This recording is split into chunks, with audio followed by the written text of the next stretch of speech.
Hi investigators, Mike Evans with Casey Pine with this week's episode number 81 of Australian Private, Corporate and Government Investigator Weekly News. Hi Casey, how are you going? Hi Mike, I'm well, thanks. We're both very excited because this time next week we'll be following on from the first inaugural AIRLAP meeting which will precede this program. And all those members of AIRLAP that are watching right now, you will receive your invitation to that during this week. And something to look forward to this week, next week at that meeting, if you're an AIRLAP member, is we're going to be changing licensing in New South Wales in the 30 minutes where we actually do that program. So quite an exciting little historical event you'll see happening next week when that happens. But in today's program, people, we've got job vacancies for investigators.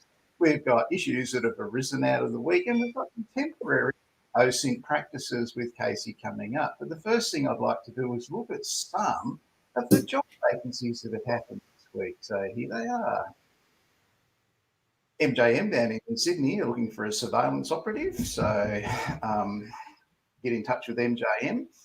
All these jobs you can see on our Australian Security Academy Private Investigator, Corporate and Government Investigator jobs page.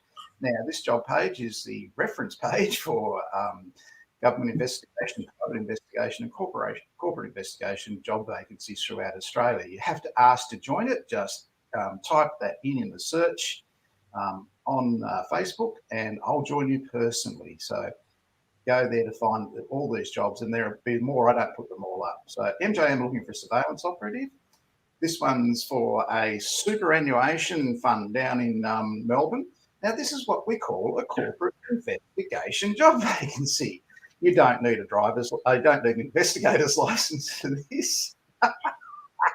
You need a driver's license. Hi, Renee. How you going? Good to see you. Renee, our Executive Vice President of AIRLAP, will be present at our meeting next week for AIRLAP at 1:30 next Friday on the 3rd of October. Looking forward to seeing you there, Renee. And that's a corporate investigation job down in Victoria. You don't need a license for that because you are working for that fund as an internal investigator.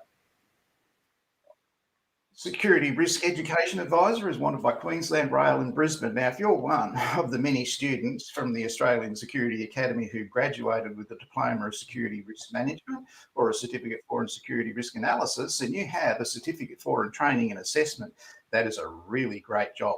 So that's one that's come up this week in Brisbane. iCare.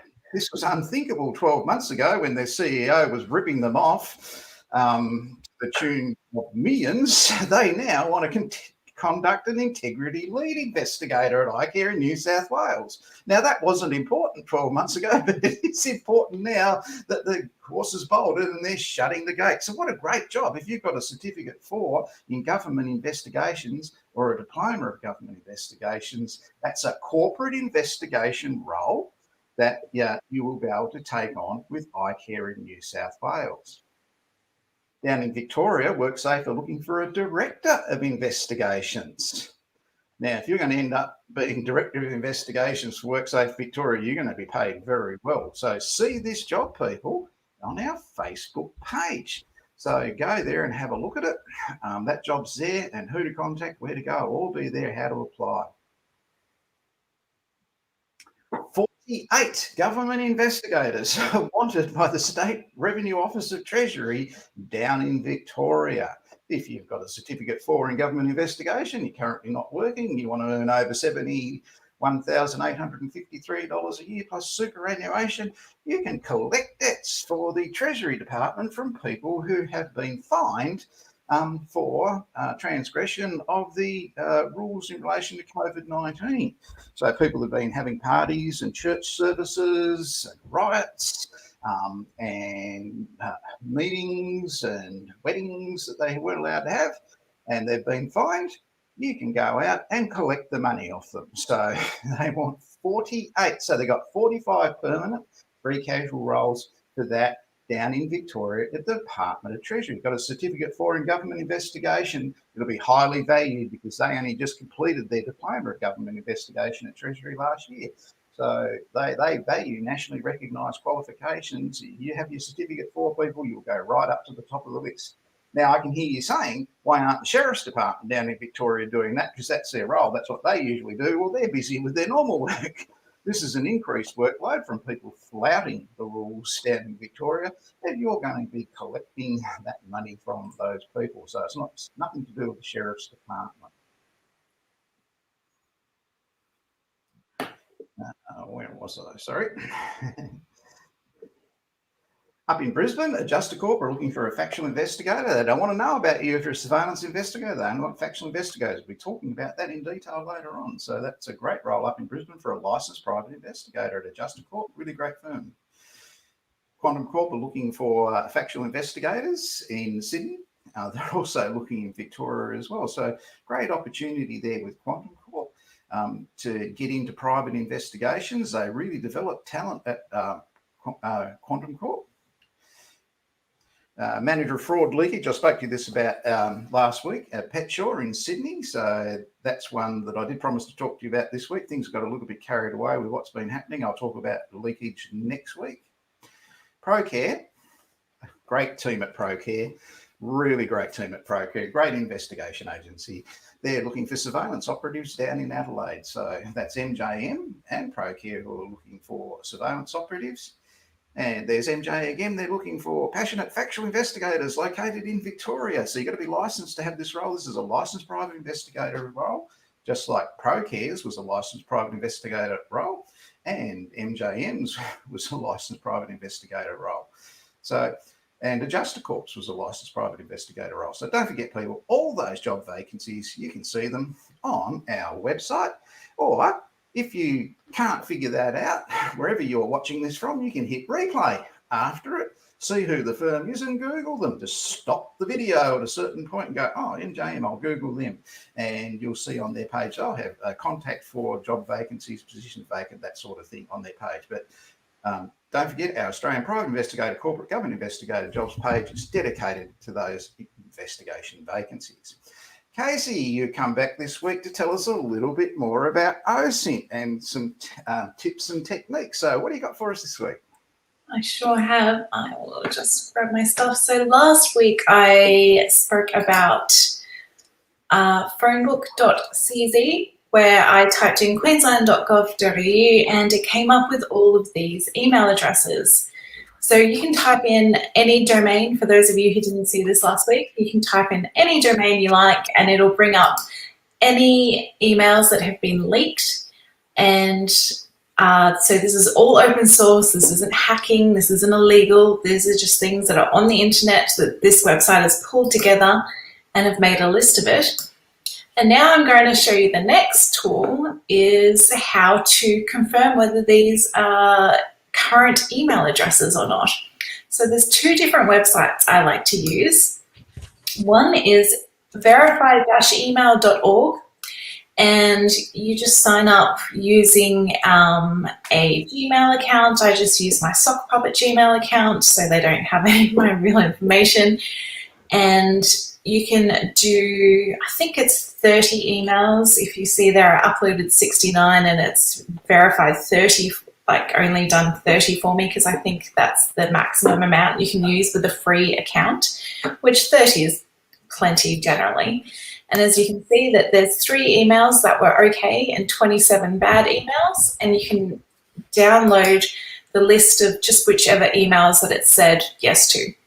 So what I did is I downloaded the emails that it said are real, and I had a look, and one was David Mayer at queensland.gov.au, and I put this into the other email reputation website that I like to use, which is emailrep.io.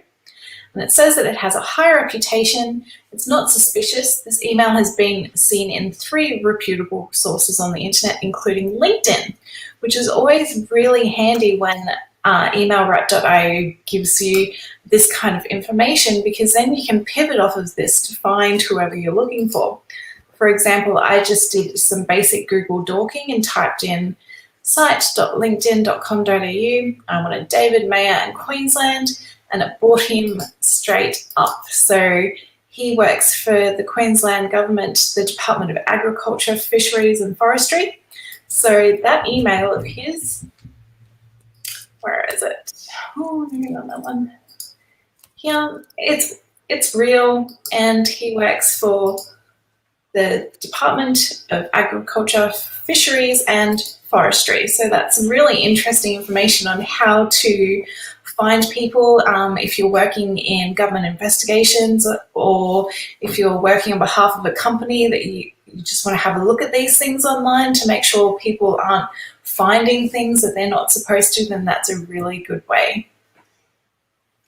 And that's it. Excellent information, Casey. Thanks for that. We've got a very busy day today, so stick around, don't go away, and we'll just cover a couple of things that come out this week. This is the best possible position you could be in if you're an undercover operative. Look at this in the ride in Melbourne. First day of it this week, you've got all those people using their mobile phones to record what's going on.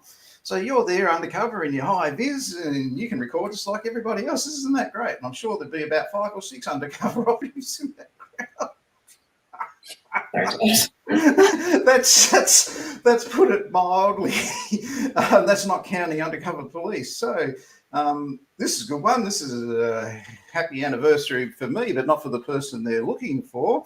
These people at the Suntown Tip in Gold Coast, Queensland, 22 years ago, were looking for the carved up dead body, carved up by a kitchen knife, of a Japanese Yakuza boss on the Gold Coast. So he was killed, and a lady carved him up with a kitchen knife. Now, what's so relevant about that for us is I actually was running at the TAFE College a workplace health and safety class, and 2 of the people in the class reckon they sold that kitchen knife in their shop to that lady who murdered her husband and chopped him up. And they were going to court the next day, and they were telling me about this that night in the night class, about how they're going to court and how they sold this kitchen knife to that Japanese lady and all that sort of thing. And I said to them, "You've been to court before?" And they said, no, but everything's going to be all right. And I cringed. I didn't want to know. Anyway, they came back next week, and I said, "How did it go?" They said, "Not very well." I said, "Why is that?" They said, "Well, we're both under cross-examination asked to point out in the court who the person was present that we served and sold the electric knife to." And they both pointed out the clerk of the court, who just happened to be Japanese. Oh, no. What a nightmare mess. Poor buggers. Yes, they should have been in one of our Australian Security Academy going to court classes, and that wouldn't have happened. So this poor gentleman on the Gold Coast this week, he had his claim knocked back for a stolen van. So he and his wife went to Burleigh, and they parked their van in the car park, and they put their keys to the van in a local lockup area, which is promoted by the police. They went surfing for a couple of hours, came back, and the van was missing. So what had happened is the thieves had broken into the secure area where these keys were kept, or there was an inside job and they were given the combination to get in by an insider, which is probably more likely than any other method. And that insider told them what to do, might have got a cut for it or whatever. That van's never been found. But this man's had his claim knocked back. And he's had it knocked back down in Burleigh, which is really common. Surfers and beachgoers get their cars stolen down there all the time because people are just sitting there watching them. So it's had it knocked back because he couldn't give the keys back to the insurance company. And it's your responsibility in the fine print that you must look after those keys and not leave them within the vicinity of your vehicle. So he did not have a very good week, that guy, with that stolen motor vehicle claim denied by his insurer. Really good one for government investigators over in Malaysia. Some anti-corruption commission officers have been charged with an issue misappropriating funds. So what they did, they had a whole lot of stolen cash, and they went and replaced some of that cash with some fake money. and kept the real money themselves. So this is a case of who checks the checkers when the checkers are checking. Now, we can laugh about that here in Australia, but worse has happened here. So that's happened over in Malaysia this week, and it's of interest to us as we are investigators for government, that sort of thing, and this does happen. So what else have we got this week? Oh, this is really important. You like, let's say you like Casey's OSINT presentation then, and you think, oh, wow, you know, I've got to go and watch that again because I really like what Casey suggested, and I've forgotten what website she said you had to go to, and whatever. So what you want to do is find out what happened. So here's a little video on how to find out what you see on this program the next day as a shortcut. If you're looking for something that you've seen on SpyCurious historically and you want to check on it or see it again, you can replay the whole episode on YouTube, or you can just click on the thumbnail that you were watching, and underneath that thumbnail, the day after the video was shown, you can see shortcut links to what was in the video.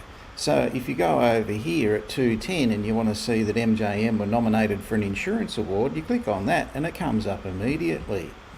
If you were totally amazed by Casey's OSINT presentation last week, you can go to Casey's OSINT presentation down here on the left hand side at 2010, click on that, and there's Casey's OSINT presentation, so you don't have to listen to me banging on about job vacancies and doing it right and nightmare scenarios. So these little shortcuts are there in each one of our videos the day after publication on YouTube. I should put all my funny jokes in that too, so you can just link straight to my really funny jokes, and that'll save you like trawling through it to see which one was hilariously funny or just ordinarily funny. Won't they, Casey? Because they're funny. Absolutely. Your dad jokes are hilarious.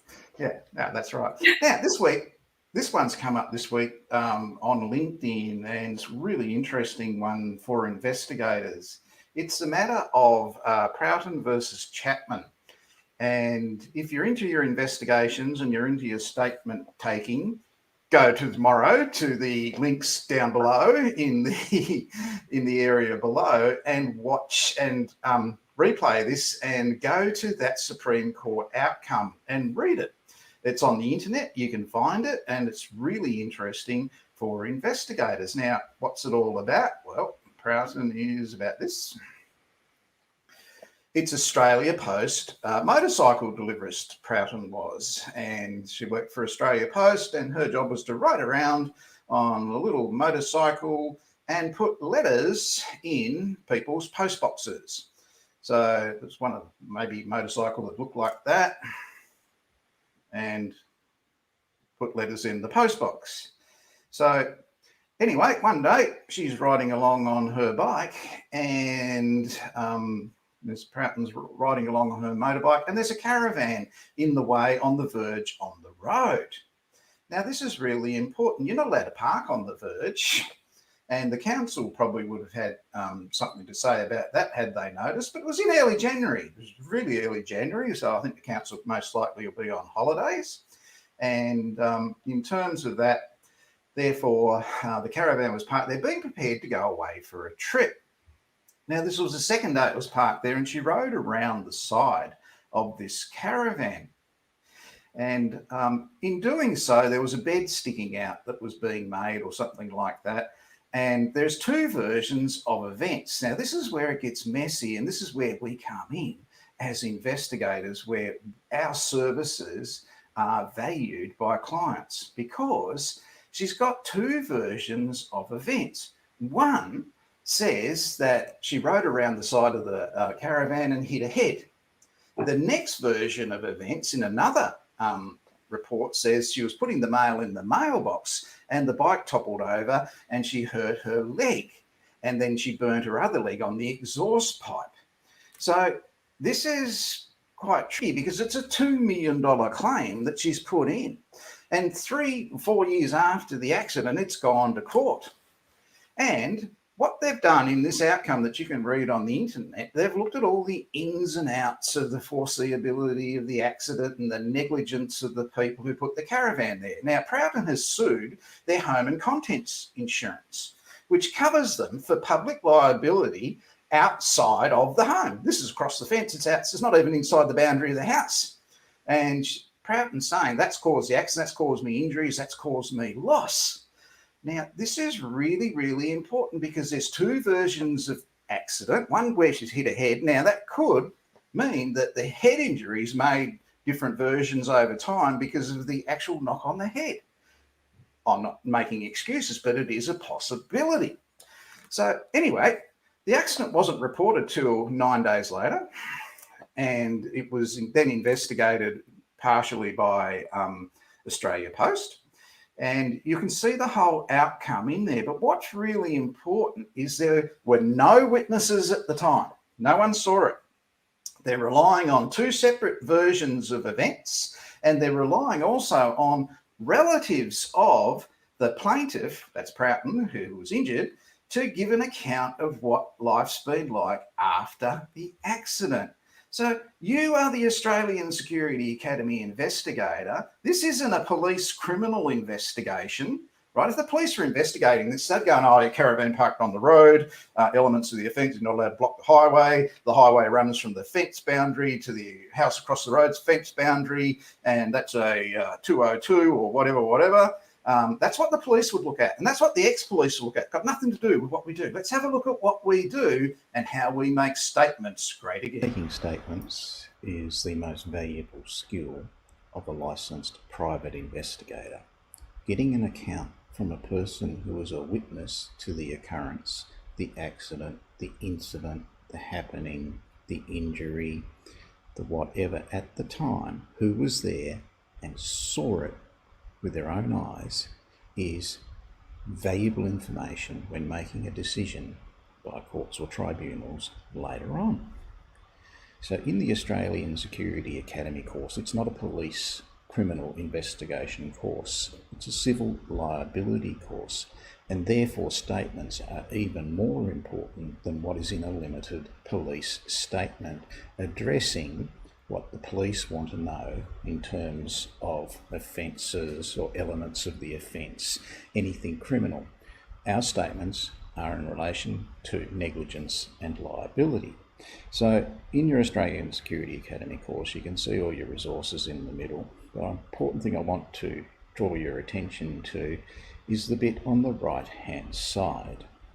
And you see a person has fallen over in the picture. There's a bunch of people lined up. And above the picture it says, where was the claimant going? So in here is the key to taking really good statements, apart from what's in your resources. You click more and an alphabetical menu comes up. There's a picture there of a cyclist falling over, and it says, how did the claimant fall in the heading? Was it forwards? Get details such as fell forwards and landed on his head or shoulder, left shoulder or right shoulder. Be accurate about the description. Get the witness to replay what she or he saw in their mind. Having the witness close their eyes, visualise the accident can assist. How did they fall? How did the person land? Did she or he land on her right or left side? Did she or he land on his front or back? What part of the body made impact with the ground? Was there an obvious injury? What did the person say or complain of? Was the claimant distracted by anything? While they were driving, were they adjusting the level of volume on the radio? Were they looking in the wrong direction? Was they daydreaming? Was there a riot going on in their street? Were they talking on the phone? Was there a kangaroo on the side of the road? These are the things you've got to check in that detail. What was the claimant doing at the time? Were they running, looking, not looking, showing off, crossing against the light, going up the stairs, standing or playing sport? Get a full and accurate description. Where was the claimant going? Issues include direction, north, south, upstairs, downstairs, across the road, over the footbridge, through the doorway and into the lift, onto the escalator, across the grass. Get accurate details from the witness. Now finally, and most importantly in this case that you've just looked at, is there were some relatives giving an account of their experience of what has happened since the accident. So when you've got relatives that you're taking a statement from, there's a high likelihood that they're going to be on site with the injured person, and they are going to exclude detail or embellish detail. So when you get accounts from those people, what you've got to do is get a description of their demeanour at the time, or their demeanour since. Now, everybody's going to have a different version of demeanour. You're asking that person to tell you what the demeanour of the injured person was. Now, this might be post-accident straight away. It might be post-accident 6 months or 2 years down the track. So you get the person to describe it. After they fell, can you describe them? Well, they were in obvious pain. They were crying or embarrassed. Can you expand on that? Tell me about the pain. Explain to me the last 60 seconds prior to the fall. Describe the fall. Sketch where you were and the others were at the time. So the relatives doing all this will be getting high detail into that account, not just, oh, she's been in pain ever since for the last 2 years. What pain? When did you see this pain? And you go very deep into your detail in relation. Tell me about the pain. Describe the pain to me. What did she complain of? What did he complain of? Did you take them to the doctor? What did the doctor say? What treatment have you noticed? What medication? What has the person been told to do as far as exercise for back stretching, that sort of thing? This is where you get that demeanour account from the relatives. It works. So Prouten's claim was worth $2 million, and the court did not allow it. What the court wanted to know, the magistrate said, thirdly, the injuries allegedly suffered are largely devoid of objective corroboration in the form of some observable and unmistakable physical sign that demonstrates their mechanism. Now, this is called the mechanism of the slip, trip, or fall. When you're looking for this, when you take a statement, it could be a car accident, the mechanism of how the cars hit each other on the side, front on, a rear ender, something that hit them on the side and made them spin around. We're looking for the mechanism of it. This is what the good civil investigators do. They don't worry about law. They've got lawyers instructing you. You just got to find out how it happened. That's what the person who's instructing you wants to know, is how it happened. You don't go telling them, well, legally, this is that, and he rear-ended, and it's if. You don't say any of that. You just say, get them to say in the statement, factually, unembellished, unemotional, what happened. That's what you do. You can't be a police officer about this. You have to be a civil investigator, and you just talk them through the accident that they saw. Because when you see an accident, it's pretty bad, and you remember it quite clearly. It might have only gone for 1 second or half a second, but you'll remember the impact and the outcome later and the upset people, that sort of thing. So that is really important. Prouten versus Chapman. Okay, the claim was knocked back. Now, there are other issues in it. Prouten claimed that she was homebound and could not work and basically helpless. And in cross-examination, it was found out that she'd made 3 overseas trips in the last 18 months. Now, the magistrate was very upset about this because of the paucity of that coming forward. You'll have to look up paucity for yourself. But the credibility of the witness here is now in complete danger, because she said she can't leave home, she can't work, whatever, but she can go overseas. And the magistrate pointed out, well, it's a wide range going overseas. You could be going over there to climb Mount Everest, or you could be going over there to rest and recuperate in some spa to help you recover. But none of that was mentioned, so none of it could be taken into account if it was some kind of recovery process, because the witness's credibility was shot to pieces. If you can't leave home, you can't leave home and go overseas on holidays. You can't have it both ways. So the witness's credibility did not help her case in this matter. And as a result of that, they lost the $2 million court case. So very interesting one for you as a private investigator, and the understanding that you've got to take away from this, what was the mechanism of the impact, the slip, the trip, the fall? What was it? How did it go? How did they land? How did they fall? All that sort of thing. You have to have that in the statement from the witness at the time, and never be afraid to talk to relatives or friends. I've interviewed relatives and friends about a brick being thrown through a window on a second-story dance floor. A lady claimed she was hit by it and knocked out, and the three ladies were dancing on the dance floor at the time. And I went to interview the two witnesses, thinking I'm going to go and interview two friends that are going to back this story up no matter what. And they both told me that brick, came through the window. Yep, it landed on the dance floor. It never went near the lady who claimed she was hit by it. She saw it land in between the three of them, and she just fell over and pretended that it hit them. So friends and relatives are often very fair people. But you're not there to dissuade friends and relatives. You want their account of what happened factually. And that is your questioning technique. Tell me about, explain to me, describe to me. It's very non-threatening and it gets detailed. So that's what happened in the private investigation news this week.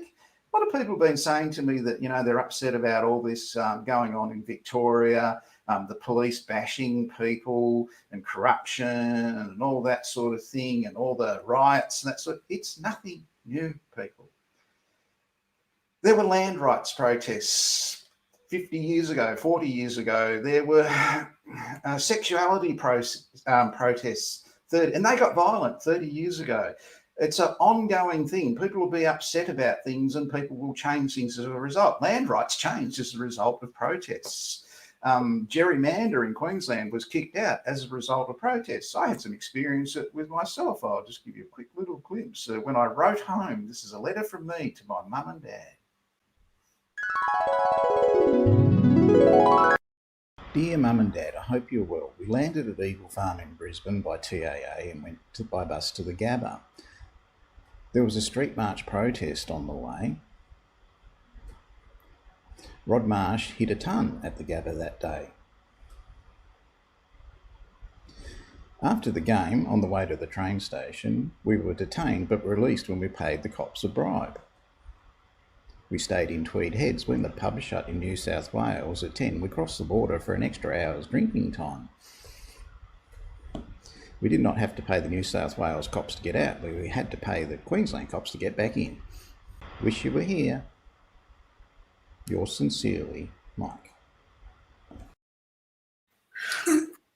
News just travels faster today because we've got Facebook, we've got LinkedIn, and we've got access to the internet. I had to write a letter. My mum and dad probably got that 6 weeks later. I was probably home for Mother's Day by that stage. And I'm sure Mum wasn't worried a bit about what was going on and what I put in the letter. I was just being newsy. Okay, so that's what Queensland was like in the 1970s. They held all that sunshine to ransom with bent coppers. Okay. And if you got a touch up from the cops, you got on with it. You didn't get on Facebook and grizzle about it. You shouldn't have been there doing that. So anyway, it's nothing new. Stop giving that space in your head. People will be back next week. We'll be back next week after our first AIRLAP meeting, which is on the 3rd of October at 1:30 before this program. We will be changing licensing in the state in Victoria in that 30 minutes before that program. And we're going to be doing it as a team of investigators. And we're looking forward to that because we are the Investigation Industry Association that's actually doing positive change for the industry. Not just for one part of it, for the whole lot of it. So we're looking forward to that. How many members we got, Casey? I think we have 65 now, I believe. And it's the 1st of October, not the 3rd. Oh, sorry, 1st of October, not the 3rd. Yes, 3rd's when daylight saving starts. That's where I went wrong there. So, yeah, so from the 3rd of October, we'll be appearing at 3 p.m.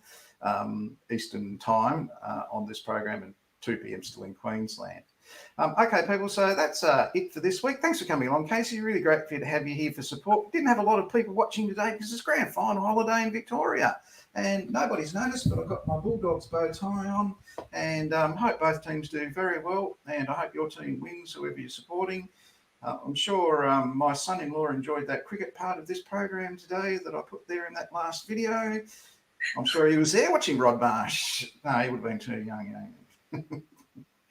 I'm going out in our usual way. Here's my Koreans. They're somewhere.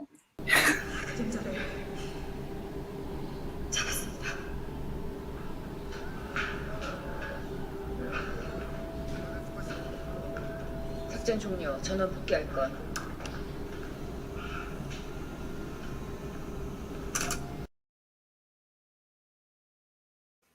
Got a lovely email from Lisa Cast, CHS in Victoria this week. Lisa really is enjoying her Australian Security Academy evidence bag. So she's having a great time with that. I think that sort of brightened Lisa's week up from a very depressing week down in Victoria as far as getting around in traffic and stuff like that. This is Casey Pine and Mike Evans from the Australian Security Academy. We'll see you next week, people. Thanks for watching. See you.